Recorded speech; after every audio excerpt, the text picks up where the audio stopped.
about 6 years ago to Maria Mitchell as an intern, and then I started working as the collections manager, I think my 3rd year here, and stayed for the whole year, and now I'm here on and off every, I don't know, 4 or 5 months for a week or two to update the collections and add more specimens and make sure everything is at a good humidity level and stuff like that. So right now I'm working on transferring some fish into alcohol and entering them into the database. And if you want, let's look at the collections. Here we have some of the littler birds. These are called passerines.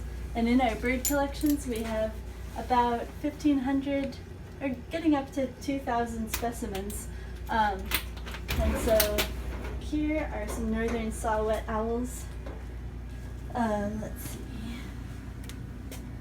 This collection was started in part by a woman named Edith Andrews, who's turning 100 today, and I'm looking for some of her specimens. Here's one that was picked up by her husband on the side of the road, but skinned by someone else. Here's one of hers.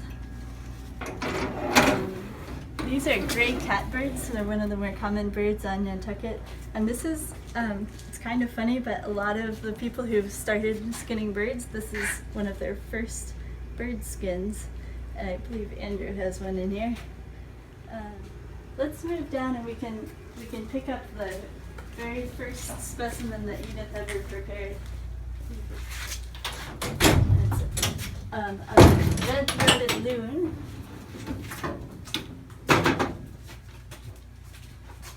And here it is, 1945. A nice looking bird. We'll take that one up too. Oops. Here are some northern gannets. They're one of the bigger birds that they dive into the ocean into the winter. And they sort of just look right into the water.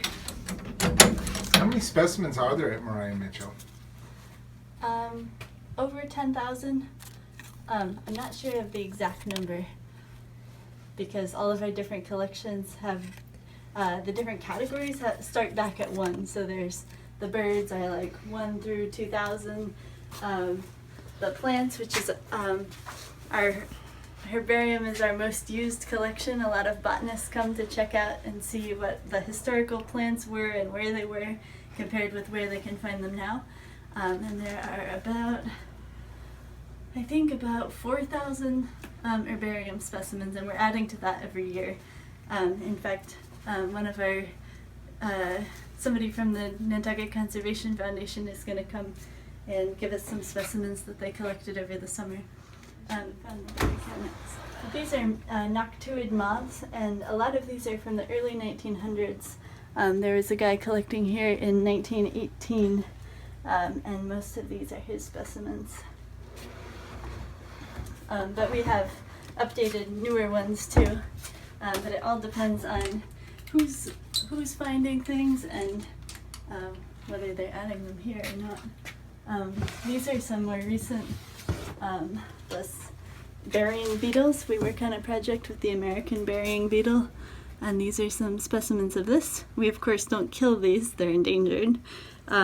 But occasionally we find a dead one. So we have 6 of them. And this is sort of a sampler of all the different carrion beetles that are on Nantucket. And so when we are doing our project looking for American burying beetles, we often find these other kinds. Right. So these collections, these birds and plants and insects have moved many times. They used to be stored in the Mitchell house for a little while, and then they were moved into the basement here.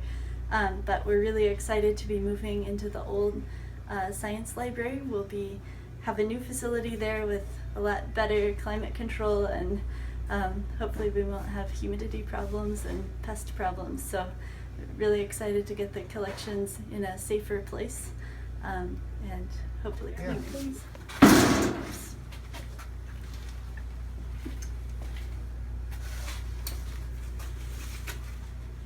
So these are some herbarium specimens that different botanists use and collect. This one is from 1901, and a few of these were collected by Maria Mitchell herself. Really? So it's pretty exciting. I also understand that researchers come in here and take clippings from these at times Occasionally, and do yeah. genetic testing and Right. DNA work is used more and more in museum specimens, and having older specimens is really useful because they can see how the genetics of plants have changed over time. Sure. Yeah. So that one's from 1916, collected by Grace Brown Gardner. You guys might be aware of the Gardner farm over on the west side of the island. Oh, It's yeah. her family. Yeah. Terrific. They all get the stamps too. Sure. It's really exciting. Right. But the collections are really useful for the DNA stuff, and also just comparative things. So like people can, well, there's a group of artists that want to use our bird specimens to paint birds in the hand, so they can look and see like, oh, that feather is this color.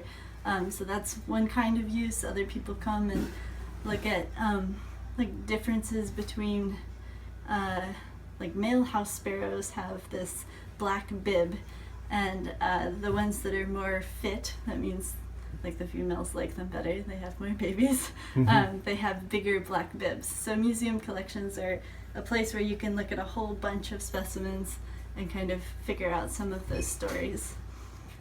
Alright, these are a bunch of barn owl specimens, and all of these were found dead. So we don't kill specimens, or we don't kill animals to make museum specimens. Like this one was found dead near Surfside Sewer Bed. I don't know exactly where that is. Here we have found dead floating in front of the owl house at Medui Creek. And more information. It says, one of the 4 siblings of a second brood on this nest. So we monitor barn owls, and we put these little bands on their legs, so a lot of times we know where they were born and when, and we can figure out where and when they died. And so that's good information we can get from them. But a lot of the birds were hit on the road, caught by cats, hit windows, or were just found dead somewhere. So this is the beginning of a skeleton of a mute swan. Someone brought it in dead, and I skinned all the meat off of the bones, and then we set them out for domestic beetles to eat the rest of the flesh, and so they're all clean. We put hydrogen peroxide on everything, and then a volunteer student came and helped put this all together. And so here's the keel. It's gonna be like here. Its skull. We still have to put the neck together and all the rest of the vertebrae. But she'll be finishing that up this winter, and this will be ready for a display.